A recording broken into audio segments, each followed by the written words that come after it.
సంపదకు రూపం, శుభానికి చిహ్నం, అష్ట ఐశ్వర్యాలను ప్రసాదించే జగన్మాత, భక్తుల ఇళ్లలో ఆనంద దీపాలు వెలిగించే తల్లి. ఆమెనే శ్రీ మహాలక్ష్మీదేవి. ఫాల్గుణ మాసంలో ఉత్తరా నక్షత్ర యోగంలో క్షీరసాగర మదన సమయంలో మహాలక్ష్మీదేవి అవతరించింది అని పురాణాలు చెబుతున్నాయి. ఆమె ఒక్క రూపమే కాదు, భక్తుల అవసరాల ప్రకారం 8 మహాశక్తులుగా అవతరించి ప్రపంచాన్ని కాపాడుతుంది. ఆ అష్టలక్ష్ముల మహిమ ఏమిటి? సముద్ర మదనంలో లక్ష్మీదేవి ఎలా అవతరించింది? ఎందుకు ఆమెను ధన ధాన్య విద్యా విజయాల దేవతగా పూజిస్తారు? ఈరోజు ఈ వీడియోలో పూర్తి వివరంగా తెలుసుకుందాం. ఒకసారి దేవతలు తమ శక్తిని కోల్పోయారు. దుర్వాస మహర్షి శాపం వల్ల ఇంద్రుడు సహా దేవలోకం బలహీనమైంది. అప్పుడు దేవతలు శ్రీ మహావిష్ణువును ప్రార్థించారు. శ్రీహరి ఇలా అన్నారు: క్షీరసాగరాన్ని మదించండి, అమృతం లభిస్తుంది, దానితో దేవతలకు మళ్ళీ శక్తి వస్తుంది అని. దేవతలు అసురులతో కలిసి క్షీరసాగర మదనానికి సిద్ధమయ్యారు. మందర పర్వతాన్ని మదనదండంగా, వాసుకి నాగును తాడుగా ఉపయోగించారు. మదనం ప్రారంభమైంది.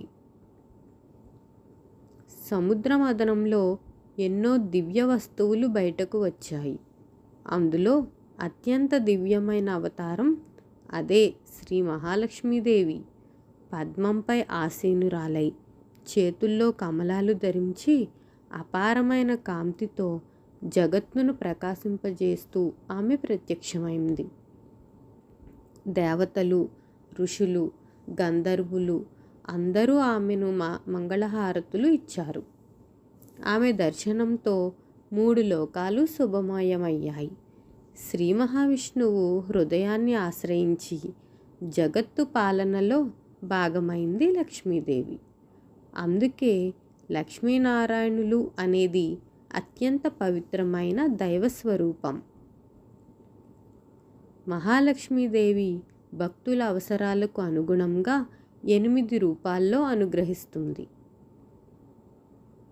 ఆదిలక్ష్మి, సర్వశక్తులకు మూల రూపం ఆదిలక్ష్మి. భక్తులకు ఆధ్యాత్మిక శక్తి, ప్రశాంతత, భక్తిని ప్రసాదిస్తుంది.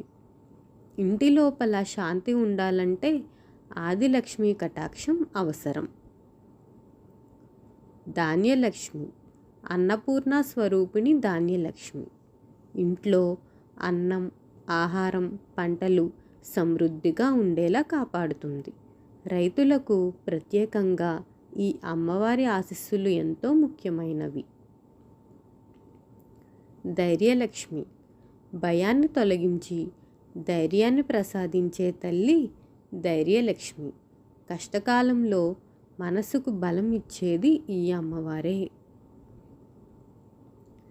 గజలక్ష్మి, రాజయోగం, ఐశ్వర్యం, గౌరవాన్ని ప్రసాదించే రూపం గజలక్ష్మి.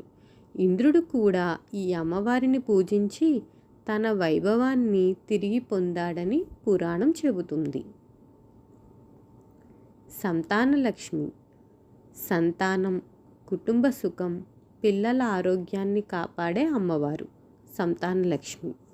చాలామంది సంతాన ప్రాప్తి కోసం ఈ తల్లిని భక్తితో ఆరాధిస్తారు. విజయలక్ష్మి, పరీక్షలు, ఉద్యోగం, వ్యాపారం, ప్రతి రంగంలో విజయాన్ని ప్రసాదించే అమ్మవారు విజయలక్ష్మి. విజయం కోరుకునేవారు ఈ రూపాన్ని ప్రత్యేకంగా పూజిస్తారు. విద్యాలక్ష్మి, జ్ఞానం, విద్య, మేధస్సుకు అధిష్టాన దేవత విద్యాలక్ష్మి. విద్యార్థులు ఈ అమ్మవారిని ప్రార్థిస్తే చదువులో మంచి ఫలితాలు వస్తాయని నమ్మకం. ధనలక్ష్మి, సంపద, ధనం, ఐశ్వర్యాన్ని ప్రసాదించే రూపం ధనలక్ష్మి. భక్తి, నిజాయితీ ఉన్నవారిపై ఈ అమ్మవారి కటాక్షం ఎప్పుడూ ఉంటుంది.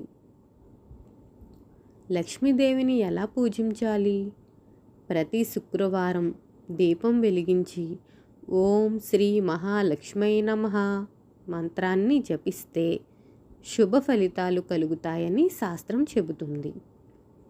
ఇల్లు పరిశుభ్రంగా ఉంచడం, పెద్దలను గౌరవించడం, దానం చేయడం ఇవన్నీ లక్ష్మీ కటాక్షానికి కారణమవుతాయి. సంపద అంటే కేవలం ధనం కాదు, ఆరోగ్యం, ఆనందం, కుటుంబ సుఖం, జ్ఞానం, ధైర్యం ఇవన్నీ లక్ష్మీదేవి అనుగ్రహమే. అష్టలక్ష్ములు ఆశీస్సులు మీ ఇంటిపై ఎల్లప్పుడూ ఉండాలని మనస్ఫూర్తిగా కోరుకుంటూ ఓం శ్రీ మహాలక్ష్మీదేవియే నమః. ఇలాంటి భక్తి వీడియోల కోసం మా ఛానల్ను సబ్స్క్రైబ్ చేయండి. వీడియో నచ్చితే లైక్ చేసి షేర్ చేయండి. ఓం శ్రీ మహాలక్ష్మీ నమః.